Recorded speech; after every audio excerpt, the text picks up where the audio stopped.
Outside, the city kept scrolling. Inside, my chest kept buffering. I made coffee I didn't drink, watched steam turn into nothing, like us. My phone lit up twice. Promo emails, not your name. I told friends I was fine. No cap, just busy. Just booked. Truth slip? I'm not busy. I'm hiding. The room looks normal. The playlist is not. Every song is a bruise I keep replaying. I've been smiling a lot lately. It feels more like clenching than joy. The mug leaves a ring on the table, a small eclipse. I said we were casual, a situationship, fake love, real feelings, we joked. Low-key, I built a home in the maybe. High-key, I kept the lights off so I wouldn't see it. You didn't say goodbye. I didn't ask why.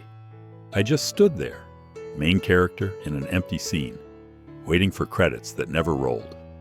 There's a message I never sent. It still sits there, just 3 dots in my head. I check your story like weather, cloudy, then gone. The read receipts became read receipts. The cost was me. I rehearse what I'd say if you called. Then I mute my ring. I soft-blocked your handle, but the memories kept logging in.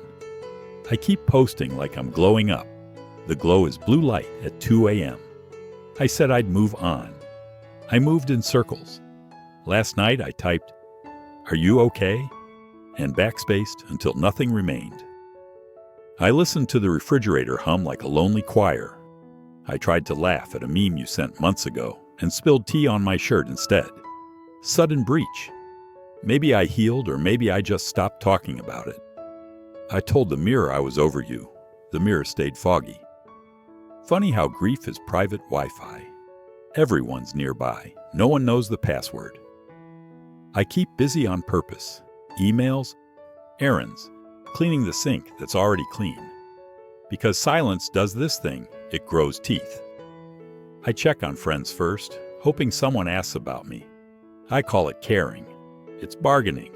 I shop for candles I never light. I wear your old hoodie to take out the trash. Rent-free, right?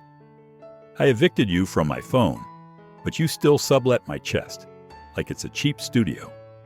A stranger at the bus stop said, "You look like someone waiting for something that won't come." I laughed, then looked away. Emotional boomerang. I quiet quit our relationship before it ended, fading like a status you forgot to update. You ghosted, and I got haunted. I started eating noodles on the floor, scrolling between bites classy. It shouldn't be funny, but it is. I'm the CEO of pretending I'm fine. Promoted by no one, paid in insomnia. I used to dance while microwaving leftovers, pretend the beeps were drums. I used to write love notes in my notes app lowercase, messy, real. Now I'm a curator of half-typed thoughts and deleted drafts. When did the mirror stop recognizing me? I don't miss you the way I say I do. I miss the version of me who believed love was a room I belonged in. If I keep folding smaller to fit in silence, what part of me gets lost in the pleats? Here's a small, unglamorous truth. I wanted closure delivered, like a package. Tracked, signed, direction included. But the universe sent me a return to sender stamp instead. Maybe closure isn't a message. Maybe it's a boundary. I put the phone face down and heard the room exhale. I told the mug, "We're trying again." Poured fresh coffee, actually drank it. The taste wasn't sweet. It was honest. Sometimes honesty is the first warm thing in days. Shift, almost invisible. I opened a window. The air didn't fix anything. It just proved I was still here. I lit one of those untouched candles. The flame shook like a nervous hand, then steadied. The city kept scrolling, but my breathing stopped trying to trend. I'm not healed. Don't quote me wrong. I'm in my healing era, early access, bugs included. For now, I'll let the playlist end without skipping ahead and see what the room sounds like without you in it. The phone lights once calendar alert, not you. I don't reach for it. Small, but it counts. There's a text I won't send, a door I won't reopen. I sit with the coffee while it goes cold, and this time I don't take it personally. Silence answers heavy, yes, but it's not empty anymore. It's a chair I can sit in. Would you have stayed if I'd said I was lonely? Some wounds don't bleed, they just fade us slowly. The coffee mug from yesterday is still on the table. I didn't wash it, not because I'm lazy, but because it feels like proof I was here. Proof I existed yesterday, even if you didn't. I keep walking past it like it's a shrine. You ever do that? Keep something small, dumb, ordinary, just so silence doesn't erase you? The mug, the playlist, the hoodie, all of it feels heavier than the breakup itself. Because love didn't end with fireworks. It ended with quiet. And now, I'm left memorizing leftovers. The 5 silent stages of no-contact grief. 1. The refresh loop. I wake up, grab my phone before brushing my teeth. Instagram, TikTok, Snap. I know you're not there. I know. But my thumb keeps moving, like muscle memory. It's not even about you anymore. It's about the dopamine I trained myself to expect when you showed up. This is withdrawal disguised as scrolling, and it's brutal. 2. Phantom texts. My phone buzzed in the grocery store last night. I swear it was you. I dropped the basket to check just a bank notification. Your account is low. No kidding, my chest is lower. My nervous system doesn't care. It keeps staging fake emergencies. It keeps calling your ghost. 3. Rewriting memories. I replay our last week like a detective watching blurry CCTV footage. Did you pull away in that hug? Was your "see you later" softer than usual? I convince myself there were clues, spoilers hidden in plain sight. It's exhausting, trying to solve a mystery when the only suspect already left the country. 4. The ghost trial. I argue with you in my head full courtroom drama. I defend my texts, I cross-examine your silences. I win the case every time. But the jury's just me, and the verdict doesn't matter. You're not even in the building. 5. The mirror hour. At night, brushing my teeth, I catch my own reflection staring too long. And suddenly it hits. I'm not grieving you anymore. I'm grieving the version of me who thought I was chosen. The one who thought I mattered enough not to be left unread. That realization doesn't sting, it splits. Like a hairline crack I can't tape shut. I tell my friends, it's fine, it was casual. But casual doesn't make your chest this heavy. We called it a situationship. No labels, no promises. Fake love, real feelings. That's the scam, right? We sold ourselves the discount version of love. And somehow it still charged full price in pain. Sometimes I laugh at myself. Main character energy? More like background character in your highlight reel. I'm the playlist you muted, the story you skipped. And yet, you still live rent-free in my head. I evicted you from my phone, but you sublet my brain like a bad tenant. No deposit, no goodbye, just damage. There's this weird cultural script. Go no contact, heal, glow up. And I tried. I blocked you, muted you, archived you. But nobody talks about the aftershocks. The way silence isn't peaceful, it's loud. Like being ghosted and haunted at the same time. I ghosted your number, but you haunted my dreams. I soft-blocked our photos, but couldn't soft-block the smell of your hoodie. Healing era? Sure. But it feels like beta testing. Glitches everywhere. Bugs in every update. Here's the raw psychology of it. We crave closure like oxygen because our brains hate open loops. Every unread text, every unfinished story becomes a survival question. Are we safe? Did we matter? Are we forgettable? It's not just heartbreak, it's an identity collapse. Because if I was lovable, why did silence win? And if silence won, what does that make me? The coffee mug is still there, cold, waiting. But maybe it's not proof of being abandoned. Maybe it's proof I'm still here, still messy, still hurting, still human. And isn't that something? Silence isn't empty. It's the heaviest answer a soul can give. I didn't stumble on this line in a classroom. It found me at 2 a.m. when my phone battery was at 3% and I was too tired to cry, but too restless to sleep. The words felt like they had been hiding in my drafts all along. Because this wasn't just your silence anymore. It was mine too. The silence of someone who kept refreshing, hoping, waiting, pretending the absence was temporary, pretending absence was mercy, not rejection. Silence has texture. No one tells you that. It isn't smooth like calm. It's jagged like glass. You brush against it each time you check your phone and find nothing. Each time you rehearse conversations in the shower. Each time you laugh too loudly in a group chat just to sound alive. Kierkegaard called despair a sickness that doesn't kill you fast but drains you slow. And maybe that's what I've been living, a quiet blood loss. No dramatic wounds, just a slow leak of self. Funny how silence dresses up like nothing. Neutral, empty. But it isn't. It's a verdict. A final judgment written without ink. I told myself it was a maybe. Maybe you're busy, maybe you're tired, maybe tomorrow. But maybe is the cruelest ghost. It keeps you waiting in a hallway where no doors open. That's what silence does. It turns your hope into its own jailer. The keys are in your hand, but you don't use them. You just keep waiting. I tried bargaining with the universe. If they text today, I'll forgive everything. If they call, I'll answer like nothing happened. I laugh now at how desperate I sounded, but in that moment, it felt like survival. It shouldn't have been funny, but it was. Dark humor, like crying while slurping instant noodles, like typing "I'm fine" while your chest is on fire. They say we're in our villain era. I wasn't a villain. I was just haunted, ghosted and haunted every night.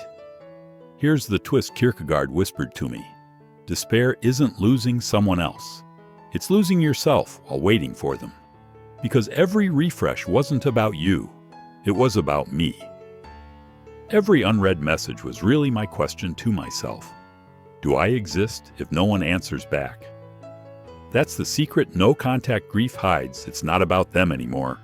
It's about the slow collapse of my own reflection. About the version of me who thought being chosen was proof I was real. There's this hoodie hanging on my chair. Yours. Or maybe mine. But now it belongs to memory. I put it on just to feel something close. It smells faintly of detergent and maybe a life that never existed. That hoodie isn't clothing anymore. It's evidence. Evidence that I wasn't dreaming when you were here. Evidence that absence isn't just in my head. But Kierkegaard would say clinging to evidence is its own despair. Because proof doesn't bring presence. It just extends the trial. Sometimes silence is heavier than words ever were. Words I could argue with, words I could twist, reframe, replay. But silence doesn't negotiate. It just sits there like a weight on my chest, like a stone in the bed where you used to be. And I keep thinking, if despair is this sickness, then silence is the cough I can't get rid of. The symptom that tells me something deeper is dying, not the relationship, but my faith in myself. I realized the unread message on my screen was never yours. It was mine. Every time I begged for closure, what I really wanted was permission. Permission to stop refreshing. Permission to stop tying my worth to your absence. Permission to let silence mean what it has meant all along. No. But when I finally whispered that truth, something shifted. Small, fragile, real, like setting the phone face down and noticing for the first time that my hands were still here. Maybe closure isn't a text. Maybe it's a mirror, fogged up from my own breath, slowly clearing. Maybe it's drinking cold coffee without blaming myself for forgetting. Maybe it's realizing that the heaviest answer is still an answer, and now I get to decide what to do with it. Kierkegaard would call that freedom terrifying. I call it survival. Because silence doesn't have to be the end of me. It can be the space where I finally hear myself. So I stopped refreshing. Not dramatically, not like a movie montage with upbeat music. Just one night, I let my phone die and didn't plug it back in. The screen went dark, and for the first time, it didn't feel like punishment. It felt like air, like I was finally breathing without permission. The silence was still there, but this time it wasn't pressing me down. It was holding me like a weighted blanket, still heavy, but oddly safe. I told myself, you don't need their reply to remember you're still here. That line hit differently in the quiet. Because every time I used to refresh, I wasn't waiting for them, I was postponing me. Postponing the moment I'd have to look in the mirror and see what was left. And when I finally did, the reflection wasn't glowing, wasn't healed. It was tired, puffy-eyed, wearing yesterday's hoodie. But it was real, and real felt better than waiting. The unread message on my phone turned into something else, not a wound, but a mirror. Every draft I never sent, every sentence I backspaced wasn't wasted. They were letters to myself, proof that I still had words, even if no one was listening. Maybe that's the quietest rebellion of all, to keep speaking to yourself when the world goes mute.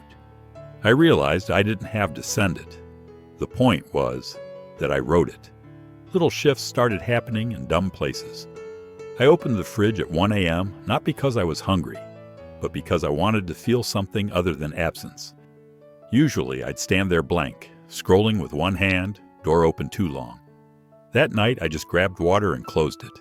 No doom scroll, no bargaining, just water. It sounds silly. But it was the first time I didn't let the ghost sit down at the table with me. The hoodie stayed on the chair, but it stopped being a monument. I wore it out to take the trash, and it didn't feel like wearing grief. It just felt warm. That was new. Healing era? Maybe. Early beta, bugs included. I still broke down when a song shuffled in at the wrong time. I still checked my notifications like a reflex, but I laughed at myself too. Laughed at how I could be crying 1 minute and making ramen the next. Messy, but alive. Kierkegaard said freedom is terrifying because once silence gives you no answer, you have to answer yourself. I hated that at first, but the more I sat in it, the more I realized I was already answering. Every small act was my reply. Choosing water over scrolling. Wearing the hoodie without shaking. Lighting the candle I bought months ago. My replies weren't pretty, weren't Instagrammable, but they were mine. And maybe that's what survival looks like when no one claps for you. One night, instead of writing a message to you, I wrote one to me. Hey, I know you're tired. I know it hurts. But you made it today. I didn't post it, didn't screenshot it, just read it back until my chest softened. Maybe that's closure, not the final word from someone else, but the first kind word to yourself. That text sat in my notes app like a lifeline, reminding me I wasn't just a ghost in my own story. I stopped trying to glow up for revenge. The truth? That never works. You can't heal while still curating content for the one who left. So I archived the fake smiles. I stopped trying to turn my pain into a highlight reel. Instead, I lit the candle on my desk and just sat. No filters, no audience. Just me and the flame shaking like a nervous hand learning how to stay. And somehow, it stayed lit. Maybe this is what moving looks like. Not moving on, but moving in. Moving into the quiet, into the messy room, into the self I kept avoiding. Silence is still here, yes. But it's not just their silence anymore. It's mine too. And for the first time, it feels like a choice. A chair I can sit in, not a cage I can't escape. And sitting here, I don't feel erased. I feel present. We think closure is a text, a final word. But what if closure is the silence we choose, before the silence destroys us? That thought hit me when I caught myself refreshing my phone for the 10th time in 1 hour. Nothing had changed. Nothing ever did. Yet the act felt like scratching a wound open just to check if it still bleeds. And it did. Every time. The truth is, I wasn't losing you anymore. I was losing me. Piece by piece, scroll by scroll. There's a dangerous part of grief no one warns you about. When the pain feels safer than the absence of it. Because at least the pain proves you still cared. At least the pain means you still belonged to someone once. But sitting in silence, with no pain, that feels like disappearing. So I cling. I replay. I scroll. Until I realize if I keep holding on to your ghost, I'm becoming one myself. That's the collapse no one sees. I told myself, it's just a phase, Everyone gets stuck. But phases don't eat away your face in the mirror. I barely recognized the person brushing their teeth at night. The one who used to sing off-key in the kitchen was gone. The one who wrote poems in the Notes app disappeared. Now there's only someone refreshing, someone waiting, someone surviving. That's when the question slipped out quietly, but deadly. If I don't stop, what will be left of me? The hoodie on the chair suddenly looked less like comfort, more like a warning. Every time I wore it, I wasn't just missing you, I was rehearsing being abandoned. The playlist on shuffle wasn't nostalgia anymore. It was self-sabotage on repeat. Healing era? Maybe. But my healing era was glitching. The bug was me holding on to pain like a badge. And I had to ask, was I really healing, or was I just performing survival for an invisible audience? I remembered Kierkegaard again. Despair isn't the loss itself. It's the refusal to release it. And I saw myself a character stuck in a scene that had already ended, refusing to leave the stage. The curtain fell, but I kept bowing to an empty room. That image cut deep. Because it wasn't just sad, it was humiliating. Yet somehow, that humiliation turned into clarity. The shame was proof I still had a self left to protect. Sometimes the truth shows up in clumsy ways. Like me crying in the grocery store aisle when I passed your favorite snack. Or laughing mid-sob at a TikTok meme about ghosted and haunted, realizing someone out there put my private breakdown into 15 seconds of audio. It shouldn't have been funny, but it was. That laugh was oxygen. Proof I could feel more than one thing at a time.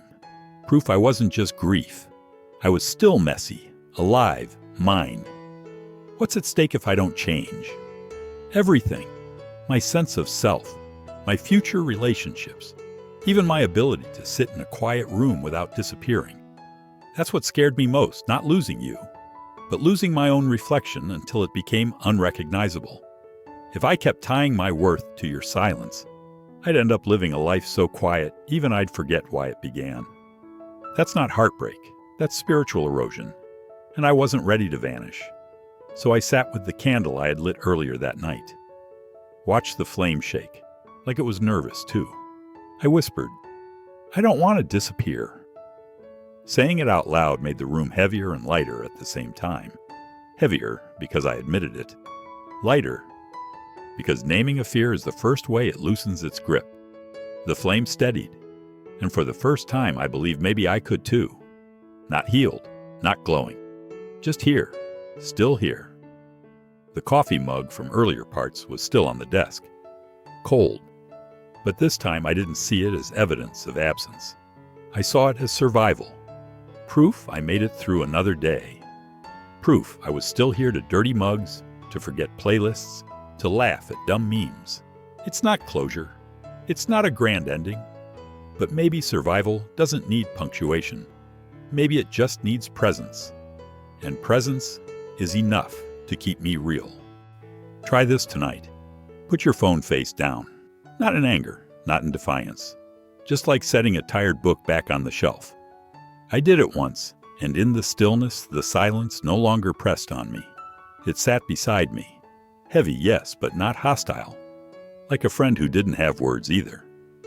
Maybe that's what healing is. Not fixing the silence, but letting it stay without destroying you. The candle was still burning on my desk. Its flame wavered, trembling like a hand that wasn't sure whether to hold on or let go. I stared at it for a long time and realized something simple. It didn't need to prove anything. Its job was just to be lit. And somehow, that felt like me. Still nervous, still shaking, but present. Still carrying light, even if no one was watching. I slipped into the hoodie again, but it no longer felt like a monument. It was just soft fabric now. Just warmth. No shrine, no ghost. I wore it to walk to the corner store, and for the first time it didn't feel like carrying grief. It just felt like carrying myself through the night. I even laughed at the irony. The thing that once haunted me had become nothing more than comfort against the wind. The coffee mug was still there, cold and stained. I picked it up, rinsed it, and refilled it. This time I drank it while it was still warm. Small act, nothing cinematic. But it mattered. It was like telling my body, you deserve heat while it's still here, not just leftovers. Healing doesn't always arrive in grand gestures. Sometimes it arrives in finishing the cup while it's warm, before the steam disappears. Silence still lives with me, but now it sounds different. Less like erasure, more like space. The kind of space where you can hear yourself breathe. The kind of space where memory doesn't have to hurt to feel real. I stopped asking silence for answers. Instead, I let it ask me questions. Who am I without the waiting? Who do I become when I stop begging for replies? And the answer wasn't dramatic. It was ordinary. I'm the person who cries at memes and still gets up for work. The person who forgets the laundry, but remembers the lyrics to every sad song. The person who hurt, who waited, who almost disappeared but didn't. That's enough. That's all it has to be. The healing isn't loud, it's quiet. But this time, the quiet feels like mine. I'm in my healing era now. Not the glossy aesthetic one TikTok sells. The messy one. The buggy beta version. But still mine. I soft-blocked the memories, not because I hated them, but because I wanted to make space for new ones. And slowly, that space stopped feeling empty. It started feeling alive. Like walking into a room you thought was abandoned, only to find the lights still work. Kierkegaard said despair is forgetting you have a self.